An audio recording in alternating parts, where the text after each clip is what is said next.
Hello बच्चों, let's read the question. The question says analyze the role of manufacturing sector in the economic development of India. Question हमसे कहा गया है कि manufacturing sector का क्या रोल है इकोनॉमिक डेवलपमेंट में इंडिया के, उसके बारे में डिस्कस करना है. Let's read about the answer. Answer से secondary sector involve the industrial production. देखिए हमारे पास जो इकोनॉमी के सेक्टर्स है वो तीन सेक्टर है. प्राइमरी सेक्टर जो रॉ मटेरियल प्रोवाइड करता है, सेकेंडरी सेक्टर जो कि मैन्युफैक्चरिंग प्रोसेस करता है रॉ मटेरियल प्राइमरी एक्टिविटी से लेके, प्राइमरी सेक्टर से लेके, टर्शियरी सेक्टर जो कि सर्विसेज प्रोवाइड करता है. सो सेकेंडरी सेक्टर क्या करता है, इंडस्ट्रियल प्रोडक्शन करता है. यहाँ पे इंडस्ट्री में प्रोडक्शन प्रोसेस होता है. सो industrial activities use the materials produce in the primary sector.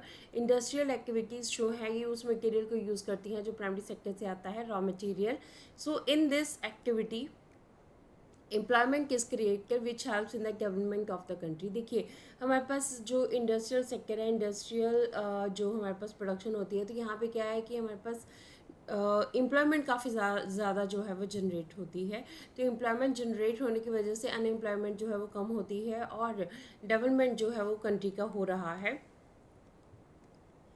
All the sectors are interdependent. Secondary sector helps in the growth of other sectors. देखिए जो तीन सेक्टर्स हैं हमारे पास, primary sector, secondary sector and tertiary sector, तीनों interdependent है, एक दूसरे के ऊपर डिपेंडेंट है.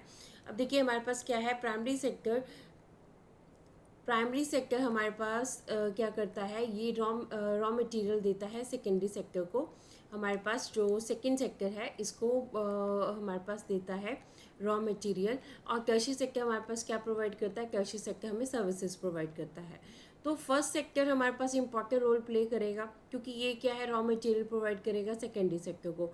अगर प्राइमरी सेक्टर सेकेंडरी सेक्टर को रॉ मटेरियल प्रोवाइड ना करे तो सेकेंडरी सेक्टर वर्क नहीं कर सकता.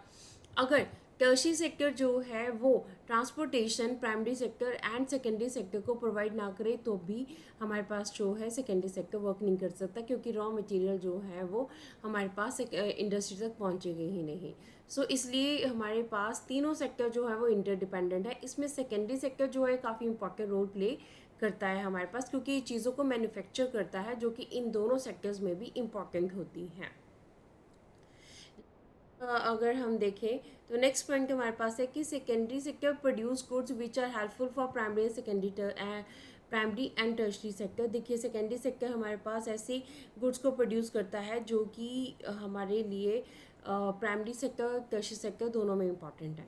फॉर एग्जांपल प्राइमरी सेक्टर की बात करते हैं, एग्रीकल्चर में हम टूल्स को यूज़ करते हैं, अलग अलग टूल्स को यूज़ करते हैं हम, अलग अलग जो है इक्विपमेंट यूज़ करते हैं एग्रीकल्चर के लिए, तो वो कहाँ से आते हैं, हमारे पास सेकेंडरी सेक्टर में ही प्रोड्यूस होते हैं. टर्शियरी सेक्टर में हम ट्रांसपोर्टेशन की अगर बात करते हैं, जितने भी व्हीकल्स हैं उनके जो भी पार्ट्स हैं, हमारे पास जो भी स्मॉल पार्ट्स भी हैं, स्क्रू नट्स भी हैं, वो सारे मैन्युफैक्चर कहाँ पे होते हैं, सेकेंडरी सेक्टर में होते हैं.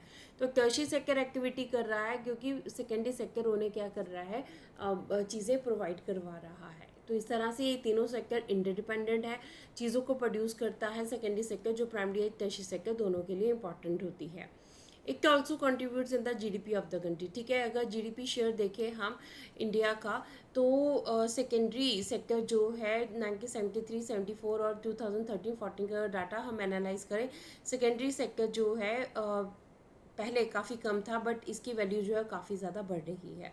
सबसे पहले आफ्टर द इंडिपेंडेंस हमारे पास एग्रीकल्चर सेक्टर ही इंपॉर्टेंट सेक्टर के रूप में था, बट इंडस्ट्रियल सेक्टर आने की वजह से इंडस्ट्री में भी लोग जो हैं अब वो वर्क करने लगे हैं, एम्प्लॉयमेंट आने लगी है, तो उसका जीडीपी में जो शेयर है वो भी इंक्रीज होने लगा है.